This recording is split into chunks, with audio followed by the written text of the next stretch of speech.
మీరు చూస్తున్నారు Telangana Samachar. Karimnagar MLA camp కార్యాలయం నుండి రజతోత్సవ సభకు భారీ ర్యాలీగా బయలుదేరిన మాజీ మంత్రి ఎమ్మెల్యే గంగుల కమలాకర్.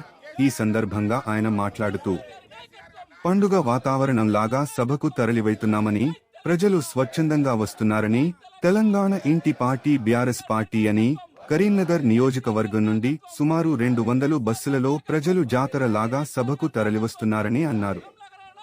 అంతకుముందు చింతకుంటలోని జిల్లా పార్టీ కార్యాలయంలో జిల్లా అధ్యక్షులు జివి రామకృష్ణారావు, నగర అధ్యక్షులు చల్ల హరిశంకర్తో కలిసి పార్టీ జెండాను ఆవిష్కరించారు.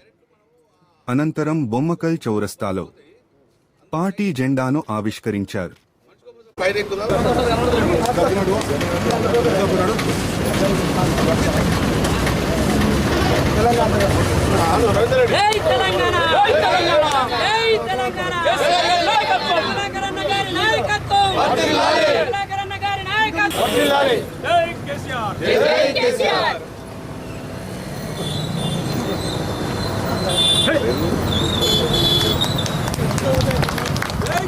కేసీఆర్ గారి నాయకత్వం, కేసీఆర్ గారి నాయకత్వం. జై తెలంగాణ, జై తెలంగాణ.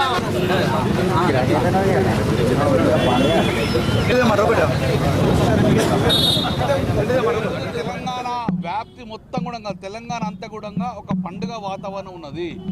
పొద్దున్న లేచి ఏదైతే 15 ఆగస్టు చేసుకుంటామో, జూన్ 2 చేసుకుంటామో, అలాగే ఈరోజు మేమందరం కూడా తెలంగాణ యొక్క రాష్ట్ర సమితి టీఆర్ఎస్ పార్టీ ఆవిర్భావ దినోత్సవాన్ని ఒక పండుగ వాతావరణం జరుపుకుంటున్నాము. ఇప్పుడే అన్ని జెండాలు ఎగిరేసుకున్నాము. అన్ని ప్రాంతాలలో టీఆర్ఎస్ పార్టీ జెండా ఎగిరేసుకోవడం జరిగింది. మేమందరం మళ్ళీ వెహికల్ అరేంజ్ చేసుకున్నాము.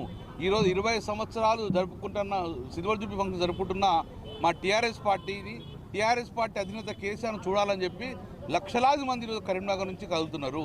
మా ఆఫీసు చుట్టూ కూడా మాకు వెహికల్ ఉందా అనే పరిస్థితి వచ్చింది. అంటే ఈరోజు కేసీఆర్ గారు స్థాపించిన పార్టీ టీఆర్ఎస్ పార్టీ అంటే ఒక పార్టీగా పరిమితం చేసుకోకూడదు. ఈరోజు తెలంగాణ ప్రజలందరూ కూడా, ఈరోజు అభిమానులందరూ కూడా జరుపుకునే పండుగ ఈరోజు సిల్వర్ జూబ్లీ ఫంక్షన్. అందుకే ఈరోజు ప్రతి ఒక్క తెలంగాణ అభిమాని, టీఆర్ఎస్ పార్టీ కార్యకర్త అందరు కూడా ఈరోజు మా కార్యక్రమానికి ఇలకతుర్తి పోతున్నారు. కాబట్టి డెఫినెట్గా 1,70,000 మంది పైచిలకు ఈరోజు కరీంనగర్ ఉమ్మడి కరీంనగర్ నుంచి మేము ఇలకతుర్తికి ఈ సిల్వర్ జూబ్లీ ఫంక్షన్ పోతున్నాం. ఇప్పటికే కొన్ని వెహికల్స్ స్టార్ట్ అయినాయి, మేము కూడా స్టార్ట్ అయిపోతున్నాం.